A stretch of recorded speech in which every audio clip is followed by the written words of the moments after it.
Would you like some aloe vera? You just got burned.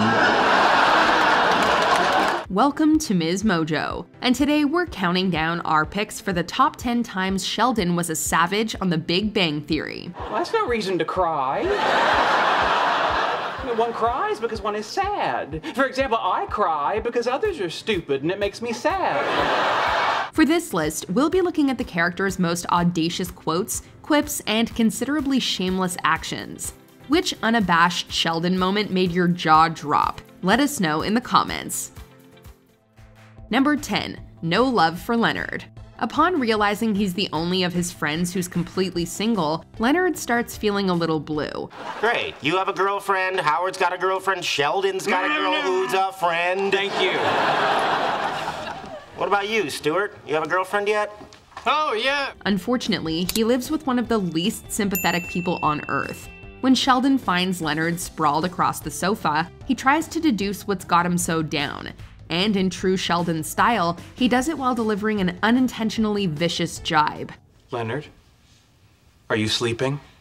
No. Are you ill? No. Are you still depressed because you're alone and no one loves you? In all fairness, he tries to show a smidge of compassion, but it's just to get Leonard's feet out of his spot. It doesn't help that he then throws jabs at his friend, targeting his attractiveness and so-called manliness. Height, strength, attractiveness, the ability to hold one's liquor and throw darts separately or together. Leonard has none of these attributes. Right, Leonard? He probably didn't mean to be so insensitive, but as Bernadette once wisely said, "It's not the same thing. Sheldon doesn't know when he's being mean because the part of his brain that should know is getting a wedgie from the rest of his brain." Still, it was pretty brutal.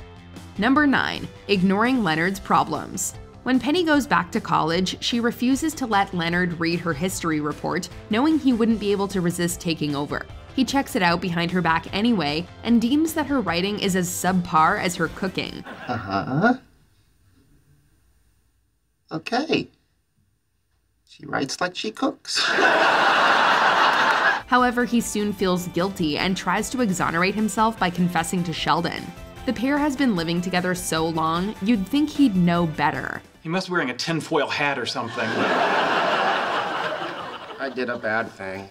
Does it affect me? No. Then suffer in silence. Play. Indeed, Sheldon's caught up in his own problems and makes it perfectly clear that unless Leonard's drama somehow involves him, he can keep it to himself.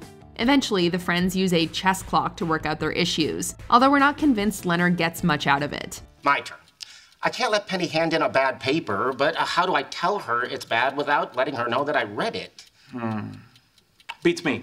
Number 8. Playing Priya at her own game. As any Big Bang fan knows, writing contracts is one of Sheldon's favorite activities. And arguably, there's no contract more sacred to this kooky genius than the roommate agreement. Can I see the roommate agreement? It's fairly technical. I think I can handle it. So he becomes increasingly annoyed when Leonard's girlfriend Priya scrutinizes it and points out its flaws. The legal principle is ambiguity in a contract benefits the party that did not draft it. In this case, Leonard. So much for count 1. But There's no but, Sheldon. That's how the law works. Schooled. He becomes even more flustered when his friends use her brilliant lawyerly mind just to mess with him. However, it's Sheldon who gets the last laugh. Following Amy's drunken advice, he decides to invoke Star Trek to exact his revenge. in the next 41 seconds, this computer will send an email to your parents in India saying that you're in a secret relationship with the whiter-than-marshmallow fluff Leonard Hofstadter. Oh my God. What's the big deal? Trust me, it's a big deal. Sheldon uses Priya's family against her to force Leonard into signing a new agreement. Amy told him to play dirty, but this is downright diabolical. Sheldon Cooper always gets his way. This is ridiculous. It's a laptop with a full charge. Honestly, what do you see in him? Okay, give him what he wants, or we're done. 3. Really? 2. Okay, I'll sign it. Number 7. Mocking Penny's education, career, and love life. Despite their blossoming friendship, Sheldon rarely misses an opportunity to pass judgment or throw shade at Penny's life choices. I realize you're currently at the mercy of your primitive biological urges, but as you have an entire lifetime of poor decisions ahead of you, may I interrupt this one? It's great to see you too. Come on in. He's never short on snarky remarks over her chosen career path and often scoffs at her educational background.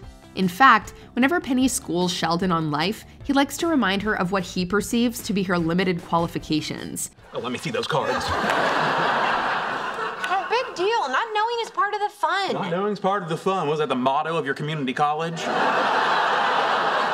Sheldon's also no stranger to pointing out Penny's extensive dating history and apparent promiscuity. In the benefactor factor, he brashly urges her to teach Leonard how to trade a specific kind of favor for material gain.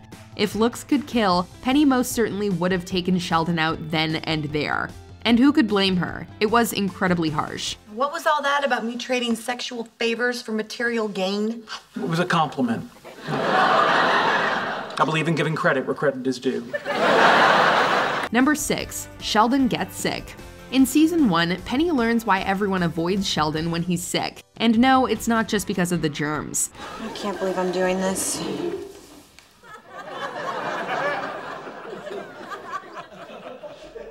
No, counterclockwise are my chest hair bats. However, he really amps up the savagery in this season 9 episode, insulting everyone who comes to his aid. He's mean to Penny and super rude to both Emily and Bernadette when they offer their healthcare expertise. I brought you a little care package from work. It's our latest antiviral and the best decongestant we make.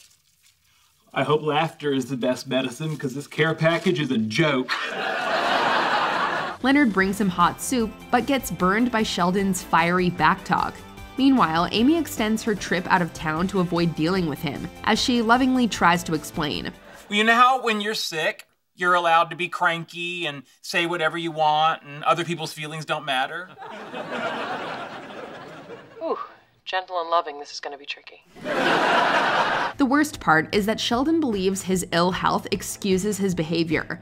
Even with the offer for a free customized t-shirt, not everyone is willing to forgive and forget.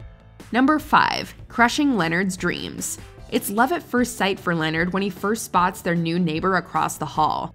After an awkward introduction, he's already envisioning a future where the girl next door is his wife, and they have attractive and intelligent children. You're not done with her, are you? Our babies will be smart and beautiful. Not to mention imaginary. However, Sheldon's very quick to burst his bubble. Years later, Leonard reflects on one of his past ideas while the guys discuss a cool new invention. He wonders why he never followed through. Penny is not the reason I didn't pursue that idea. Oh, really? Since meeting her, what have been your greatest accomplishments? Luckily, Sheldon's eidetic memory has the answer. Unluckily for Leonard, the response is accompanied by a cutting remark. You thought of it September 22nd, 2007. 2 days later, Penny moved in, and so much blood rushed to your genitals, your brain became a ghost town. Still, even Sheldon had to admit he was wrong about this one. He said to me that their babies would be smart and beautiful. And now that they're expecting, I have no doubt that that will be the case. Number 4. Telling Amy she has an expiration date. In the season 8 finale, Amy heartbreakingly called for a pause on her relationship with Sheldon. This isn't easy to say because I love you, but I need some time to take a step back and reevaluate our situation.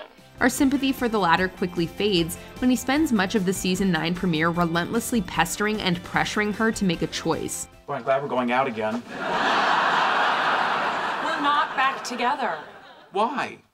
Is there someone else? You just couldn't wait for that first notch on your bedpost, could you? He even brings the argument to Howard and Bernadette's, where everyone's gathered to watch Penny and Leonard's Vegas wedding livestream. In one particularly cruel moment, he shockingly reminds Amy that her fertile days are numbered. It's like you can't make up your mind. It's because you're not giving me any space to think. Well, you should think fast, because men can sire offspring their entire lives, but those eggs you're toting around have a sell-by date.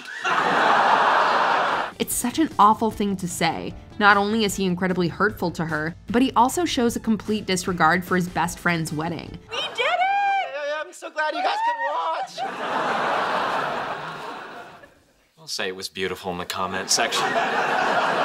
No wonder she chooses to dump him. That's bad, Sheldon. Very bad. Number 3. A teachable moment for Leonard.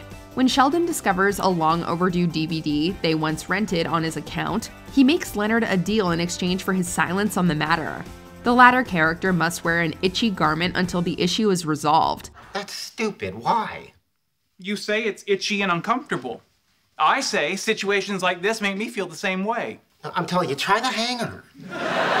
At first, this seems like a reasonable enough agreement and a great way for Leonard to walk a mile in Sheldon's metaphorical shoes. Pay the late fee and prove to Sheldon that you can have a problem and solve it without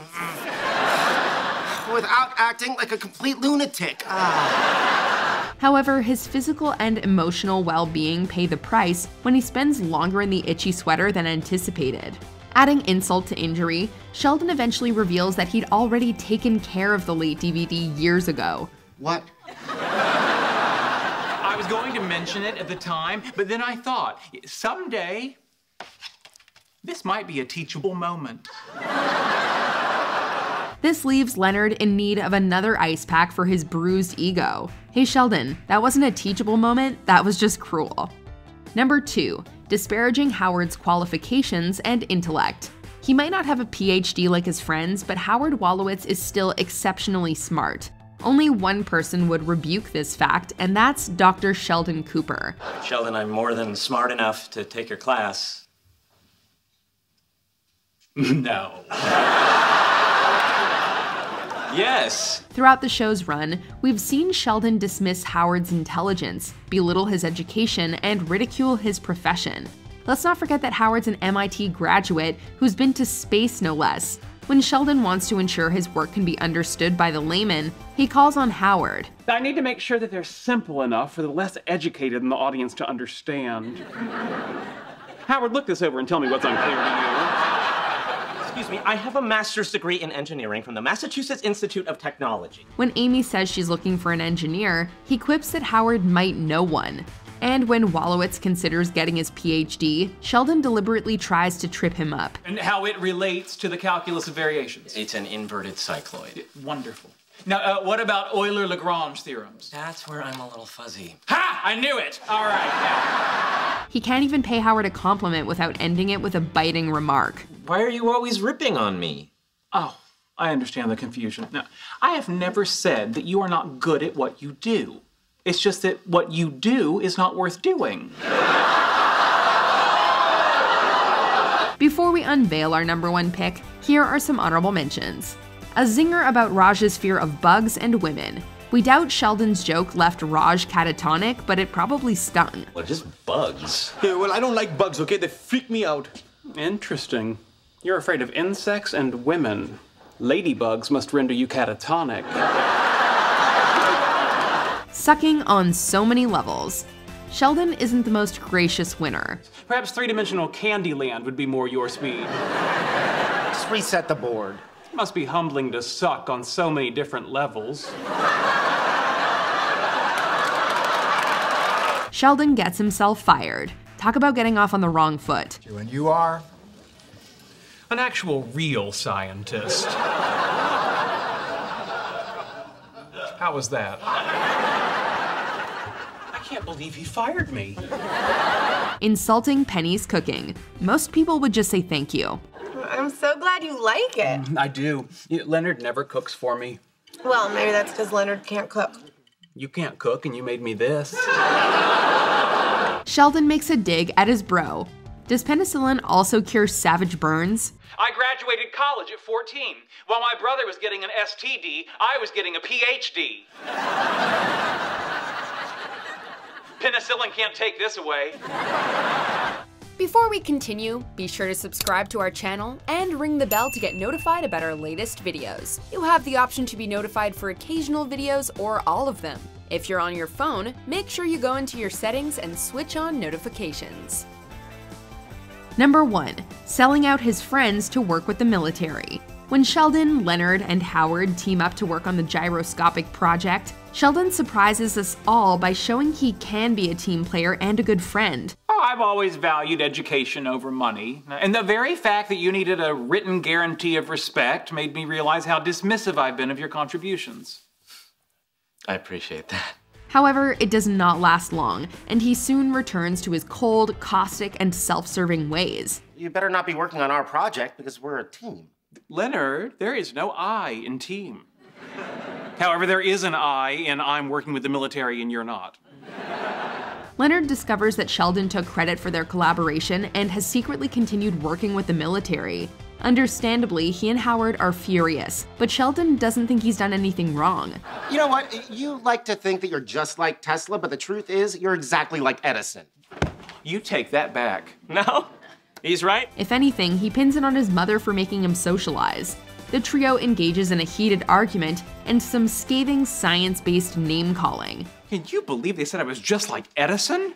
Yeah, and in front of a lady, no less. Well, you are building on their work and taking the credit for it. That's a classic Edison move.